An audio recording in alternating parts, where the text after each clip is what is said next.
pagi dan salam sejahtera bagi kita semuanya. Perkenalkan, nama saya Felix Leonardus Nadeak, NPM 208210064. Pada kesempatan kali ini saya akan melaksanakan wawancara singkat tentang pengendalian hama terpadu kepada petani non-SLPHT atau petani yang tidak pernah mengikuti pendidikan atau pelatihan hama terpadu. Berikut merupakan seorang petani sekaligus orang tua saya, bapak saya di rumah. Silakan Pak, diperkenalkan namanya siapa, umurnya berapa, dan pendidikan terakhirnya apa. Ya, baik. Selamat pagi. Saya orang tua dari Felix Nadeak, bernama Kasman Nadeak, umur 53 tahun. Pendidikan terakhir SLTA.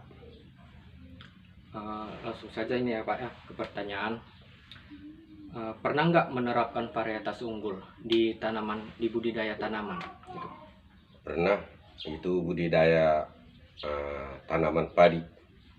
Kalau boleh tahu varietas unggulnya itu varietas apa itu Pak? Ciherang Prima. Ciherang Prima. Untuk pertanyaan kedua, pernah nggak menerapkan penyiangan gitu di lahan pertanian atau di lahan padi gitu?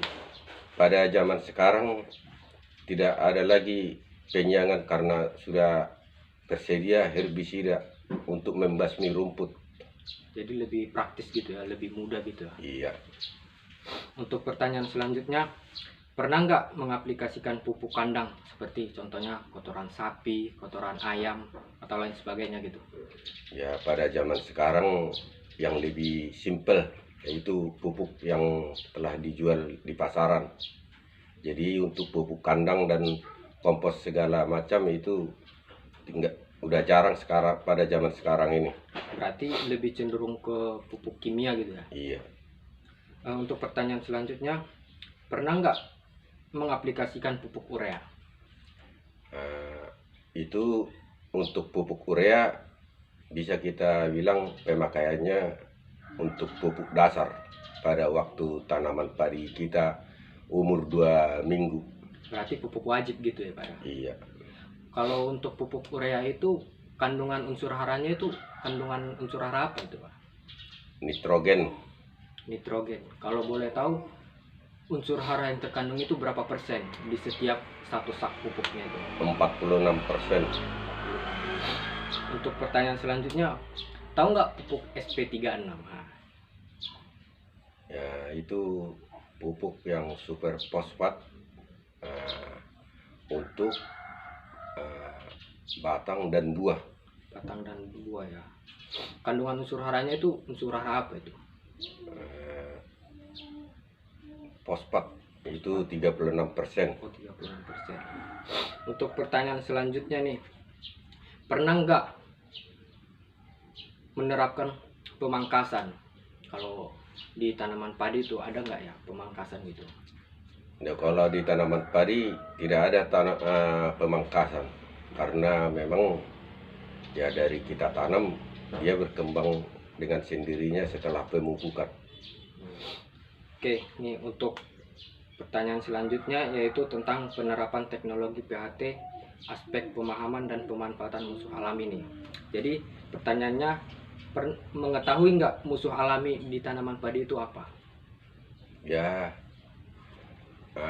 misalnya hama yang sering kita dapat di padi itu misalnya ulat dan wereng.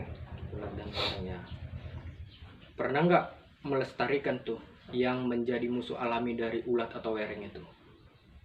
Itu atau cenderung ke musuh alami yang lainnya selain untuk apa itu, untuk wereng atau ulat? Itu belum ada musuh alami kalau ulat dan wereng. Untuk hama lainnya? Tapi kalau hama lainnya misalnya tikus, kita telah beberapa tahun yang lalu mengembangbiakkan burung hantu. Berarti dikembangbiakkan di pinggiran areal persawahan atau di tengah-tengah atau bagaimana itu? Ya, kayak di tempat kita itu ada 5 tempat dikembangbiakkan. 5 tempat ya dikembangkan. Iya. Oke, untuk pertanyaan selanjutnya tentang penerapan teknologi PHT aspek pengamatan ekosistem pertanian. Yang pertama, pertanyaan pertama, pernah nggak melakukan pengamatan ekosistem? Ekosistem yang dimaksud ini keberagaman makhluk hidup atau keberagaman hama pada lahan pertanian itu. Ya, kita sih karena kita petani ini nggak pernah kita perhatikan itu apa ekosistem hama itu. Jadi pernah nggak melakukan pengamatan, contohnya dalam satu rumpun itu udah ada berapa contohnya ulatnya atau werengnya? Ya, pernah. Kalau untuk tingkat frekuensinya itu apakah teratur, tidak teratur atau bagaimana? Frekuensinya misalnya ulat itu dalam satu rumpun itu ada satu, itu udah harus kita basmi. Udah harus dibasmi. Berarti menurut Bapak ambang ekonominya itu minimal satu rumpun satu, berarti udah langsung dibasmi gitu. Iya. Untuk pertanyaan berikutnya yaitu tentang penerapan teknologi PHT aspek pengendalian hama. Untuk pertanyaan yang pertama, Bapak tahu nggak gitu hama utama dalam tanaman yang dibudidayakan atau tanaman padi itu hama utamanya apa? Ya, hama utama di lahan kita, karena lahan kita itu di pinggiran perkebunan sawit, itu hama utama adalah tikus.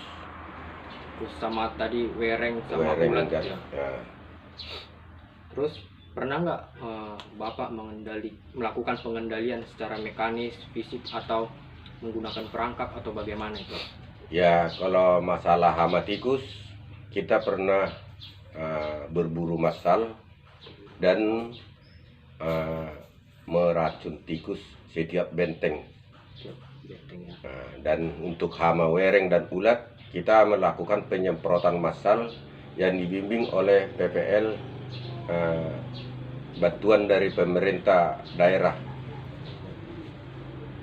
Dibantu gitu ya, dilakukan ya. Pernah nggak melakukan pernah nggak menggunakan pestisida non organik atau organik pada areal tanaman padi?